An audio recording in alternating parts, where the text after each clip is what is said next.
সবাই বলছেন যে এত আনন্দ মানে প্রচুর আনন্দ। আমি এর মাঝখানে আমি বিগত কয়েক বছর আগের একটা ঘটনা বলছি, যে যেহেতু আপনি বললেন যে দাদার দয়া, আমাদের গোসাইগাঁয়ে আচার্য ভবনের আশীর্বাদ হয়েছিল। তো আমরা আচার্য ভবনের কাজ করতাম, 3 মাস অন্তর অন্তর গিয়ে প্রোগ্রেস রিপোর্ট দিতাম। তখন মানে বর্তমান আচার্যদেব, তখন বাবাই দাদা। তো একদিন হঠাৎ করে ক্যান্টিনে বাবাই দাদা ক্যান্টিনে জিজ্ঞেস করলেন, এই কে আশীর্বাদ করেছে?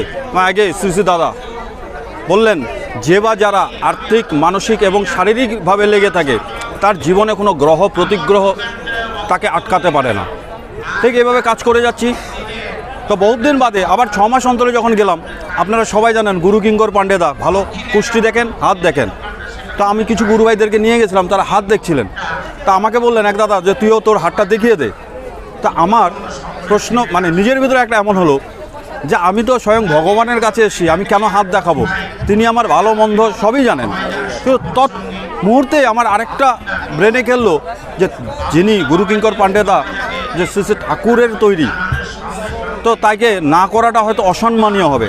তো আমি তাই বললাম যে জেঠু আমার হাতটা দেখে দাও।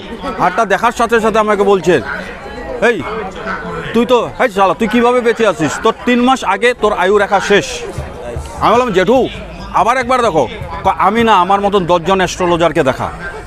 সত্যি দাদা, যেদিন বর্তমান আচার্যদেব বলেছিলেন যে বা যারা আর্থিক, মানসিক, শারীরিকভাবে লেগে থাকে তার জীবনে গ্রহ প্রতিগ্রহ আটকাতে পারে না, আমার জীবনে ভীষণ ভয়ঙ্কর অ্যাক্সিডেন্ট হয়েছিল।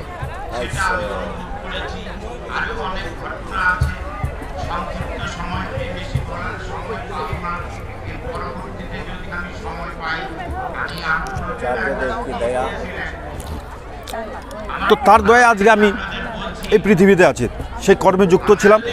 আজকে এই কর্মের প্রত্যেক দাদা বলেছিলেন যে সবাই যেন এই উৎসবের একটা পিলার হয়। আজকে ছেলেরা, মায়ের